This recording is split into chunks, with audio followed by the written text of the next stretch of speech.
Allez, on passe sur une nouvelle compétence. Ici, c'est la décomposition en facteurs premiers.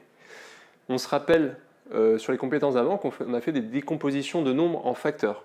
Donc ça peut être 1, 2, 3, 4, 5, 6 et pas que les nombres premiers. Alors, petit rappel, c'est quoi un nombre premier? Un nombre premier, c'est un nombre tel que, vous en rappelez, on peut toujours le décomposer.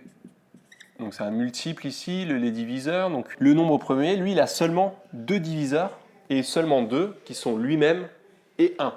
Par exemple, 7, la seule décomposition en produit, en facteur comme ça, c'est la seule chose que je peux écrire avec les entiers, c'est 7 fois 1.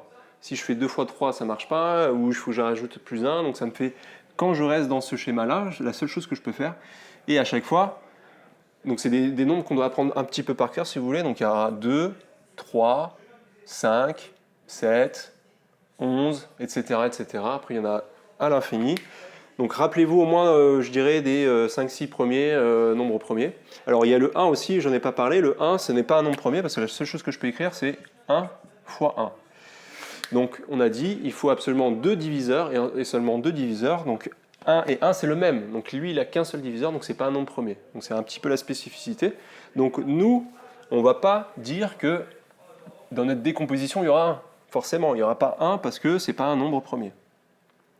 Donc en fait, on reprend un petit peu la stratégie qu'on avait avant avec la décomposition. On regarde à chaque fois de 1 jusqu'à la racine n. Donc là, ici, c'est racine de 26, vous vous rappelez. On n'est pas la racine carrée, hein, bien sûr. On n'est pas obligé d'aller jusqu'à 26 pour tester tous les nombres premiers. On peut s'arrêter à la racine carrée. Et ici, moi, ma stratégie, donc vous avez la calculatrice, généralement, vous le tapez à la calculatrice. Mais moi, je sais que 5 au carré, ça fait 25, et 6 au carré, ça fait 36. Donc je suis pile entre les deux, donc je vais être quelque chose 5, alors je ne suis pas pile entre les deux, hein, je suis plus proche de 25 d'ailleurs. Donc je vais avoir 5,1, 5,0. Enfin, c'est pas grave. La partie décimale, je m'en fous parce que moi, je veux savoir à quel entier je vais m'arrêter. Et ici, je vais tester jusqu'à 5. Donc je vais ici tester avec 2, 3, 5, tout simplement. Donc je commence avec 26. Alors ça, c'est ma rédaction, mais il y a plusieurs façons de le rédiger. Moi, je le rédige comme ça. Après, vous verrez avec votre prof comment il le rédige, mais ça, c'est la mienne. Donc je teste déjà avec 2 et j'ai le droit avec 2. Pourquoi? Parce que 6, c'est divisé par 2, etc. Vous connaissez vos critères de divisibilité. Donc là, qu'est-ce que j'ai? J'ai 13. Donc là, je ne peux plus rediviser par 2. Je reprends après, le 3, je ne peux pas parce que 2 et 6, ça fait 8, ça ne fait pas partie. Et 5, pareil, ça ne finit pas par un 0 ou un 5, donc ce n'est pas dans le critère de divisibilité, donc je m'arrête là. OK? Ce que je peux écrire aussi à la fin en rédaction, c'est que 26 est égal à 13. Alors, je vais le faire dans l'ordre. Hein.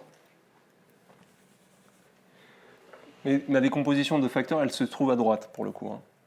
C'est 2 fois 13, tout simplement. Et 2 fois 13, ça fait bien 26. Et c'est les seuls facteurs premiers que j'aurai pour 26. D'accord? Donc là, c'était un petit premier cas où on n'a pas beaucoup de facteurs, mais c'était pour vous montrer un petit peu la rédaction. Donc ici, on commence là, on divise, et à la fin, on aura tous les facteurs premiers qui sont là. Donc je pourrais avoir plusieurs fois 2, par exemple, je pourrais avoir plusieurs fois 3. Là, j'ai eu 2 et 13, donc la seule chose que je peux écrire en facteur premier pour 26, c'est 2 fois 13. Et voilà. Allez, vous faites des petits exercices. Nous, on se fait d'autres cas plus compliqués. On va augmenter la progression et la difficulté. Et on se voit à bientôt.